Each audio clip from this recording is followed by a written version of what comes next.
Hello everybody and welcome back to BeginnerJS. I'm Abrar and I'm the instructor of this course. And in this video, we're going to be talking about conditionals. Now conditionals are something you're bound to use in almost every JavaScript project. And they're a fundamental part of the JavaScript language. So let's understand this concept.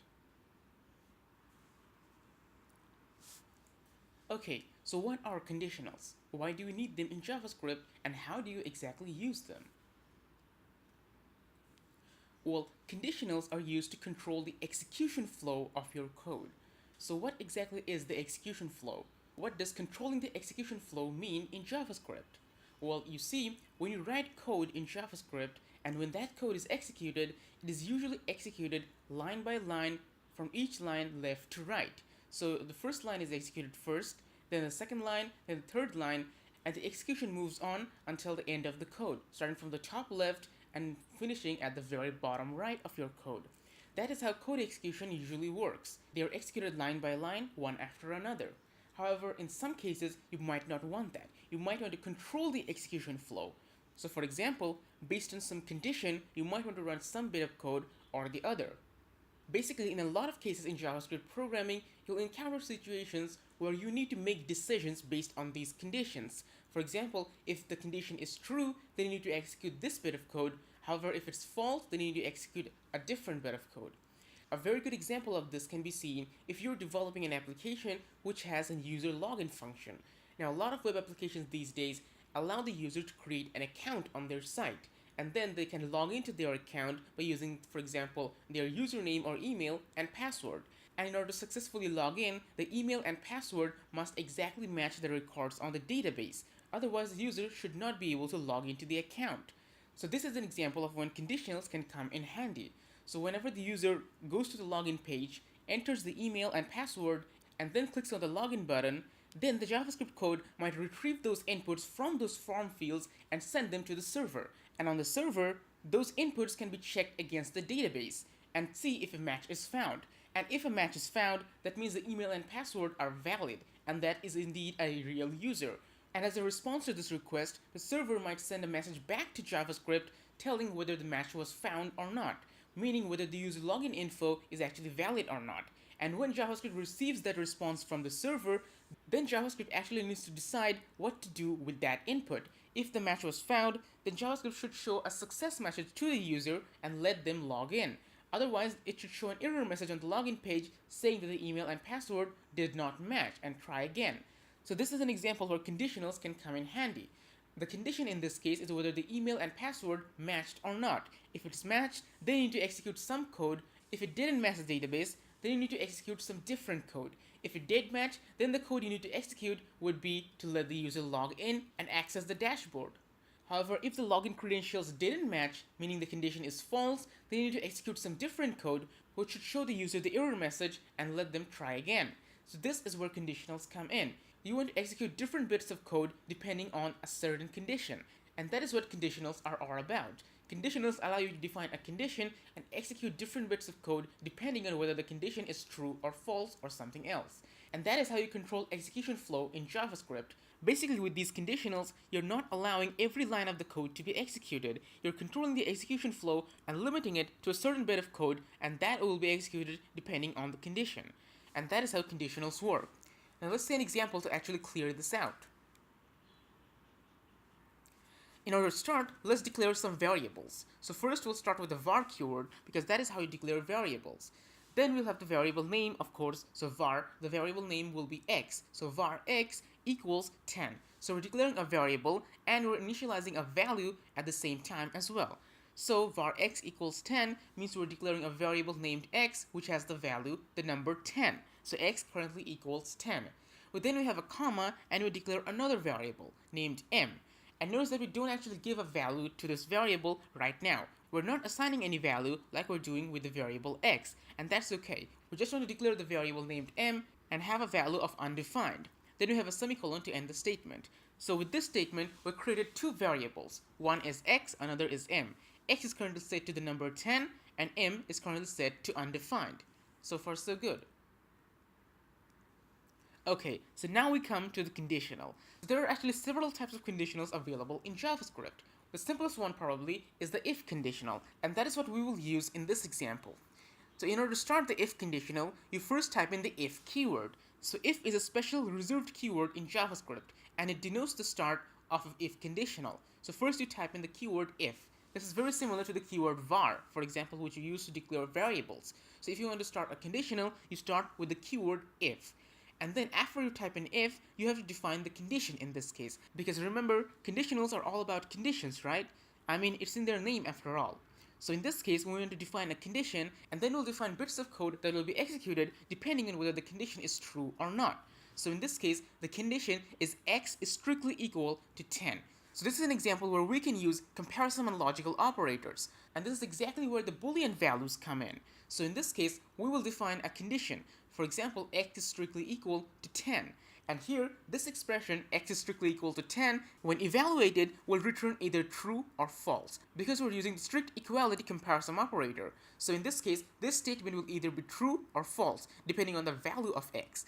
So in our code, we have set the value of x to 10 in the first line. So in this case, x is strictly equal to 10 should definitely return true because x is indeed equal to 10. If x was equal to any value other than 10, then x is strictly equal to 10 condition would return false. So in this case, we define the condition inside the parentheses. So first we type in the keyword if, then we type in a pair of parentheses, and inside the pair of parentheses, we define our condition. The condition can be anything, but in our example, we'll just use x is strictly equal to 10. So this is our condition, and this condition will be evaluated to true or false in a Boolean context.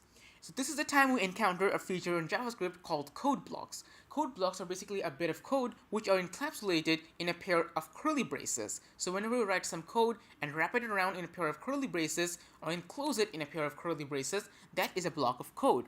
And these blocks can be used to keep the code together, and they're used extensively in different features in JavaScript, including the conditionals. So in this case, on this line, we have our starting curly brace, and then we'll have the code that we want to execute, and then the ending curly brace will be in the last line.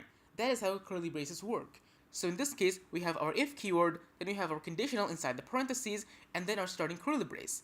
And now, in the second line is where we will actually define the code that we want to execute if the condition is true. And in this case, the code that we want to execute if the condition is true is basically assigning a value to the variable m. So m will be equal to the string x is 10. This is the code that we want to run if the condition is true. And finally, at the very end, we have the ending curly brace. So this is the full code block for the if conditional.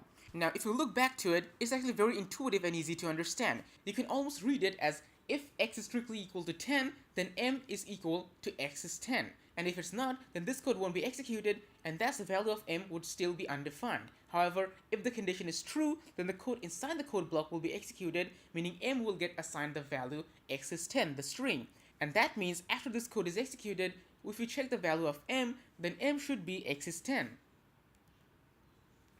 And now if we type in m and then a semicolon to actually check the value of the variable m, we can see on the right hand side in the comments that the output is a string x is 10. So m is indeed now equal to x is 10, whether previously we just initialized m and declared it, thus m should have the value undefined. And that means the conditional is working. We declare a conditional in this case, and that conditional is if x is strictly equal to 10.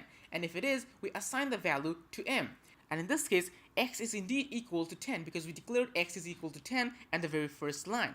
And because x is equal to 10, then the conditional, in this case x is strictly equal to 10, return true because x is indeed equal to true. So the condition returned true, and because the condition returned true, the code inside the code block was executed. However, if x was anything other than 10, then the condition x is strictly equal to 10 would have been false, and thus the code inside the code block would not have been executed, and thus m would still be undefined. And that is basically how conditionals work. You define a condition, and then you define bits of code that you want to execute depending on whether the condition is true or not. And this is what allows you to control the execution flow, because in this case, the code inside the code block where we assign the string as the value to the variable m is not always executed. It is executed depending on the value of x. So this is where you're controlling the execution flow of the code. This code is not bound to be executed. It might be executed if the condition is true, it might not be if the condition is false. And that is what controlling the execution flow means in JavaScript.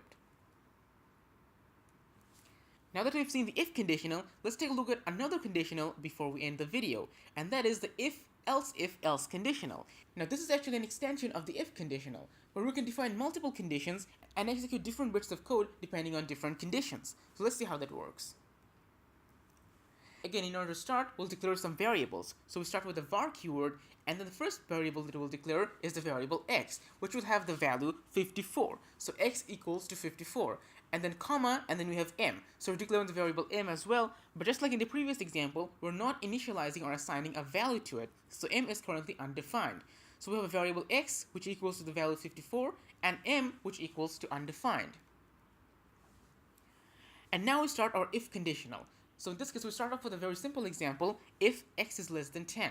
This is very similar to what we've seen in the previous example. We first start with the if keyword by typing in if, and then inside the parentheses, we define our condition. In this case, the condition is x is less than 10.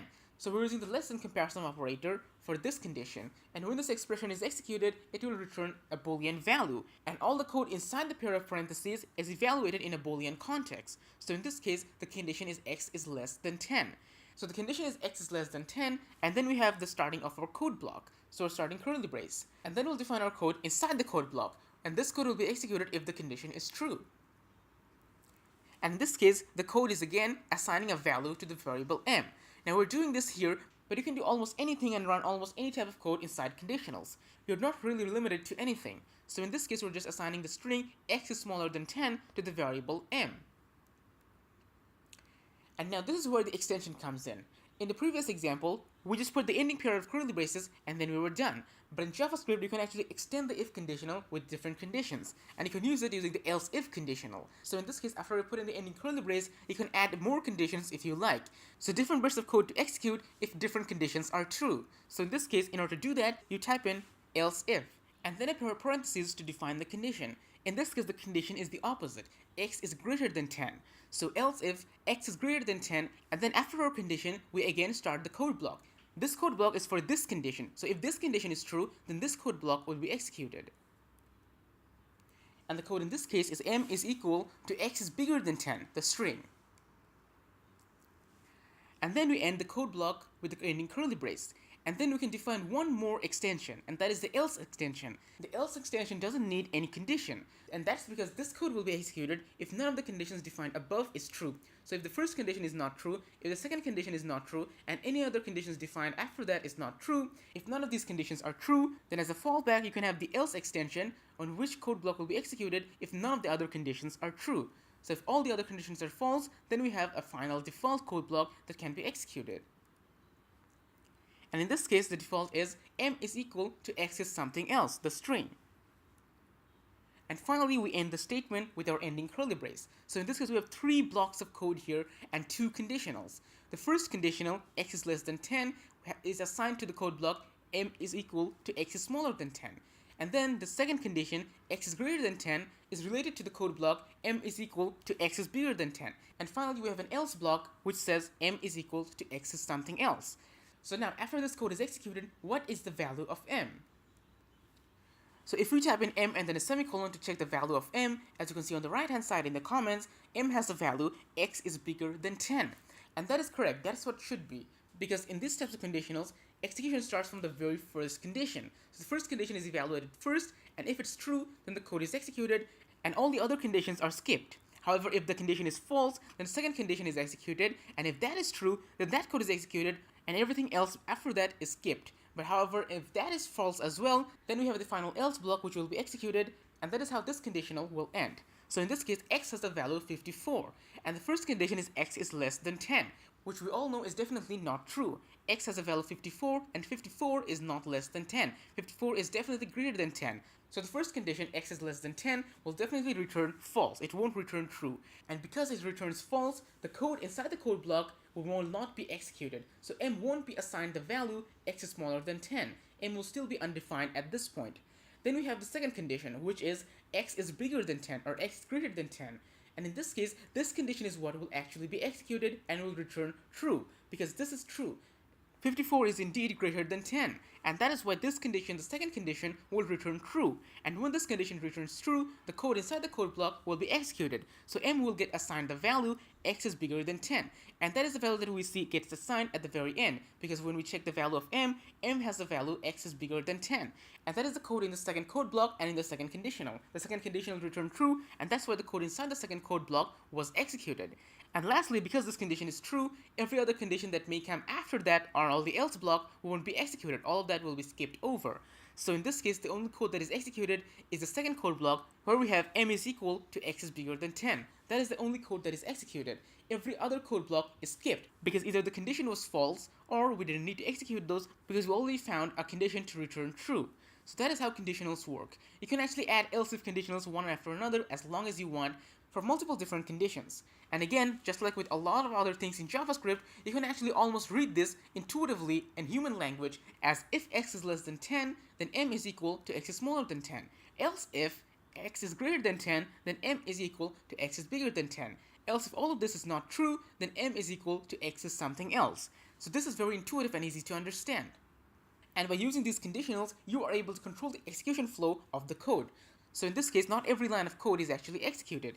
The execution flow is controlled by the developer through the use of conditionals, and that is how conditionals work in JavaScript.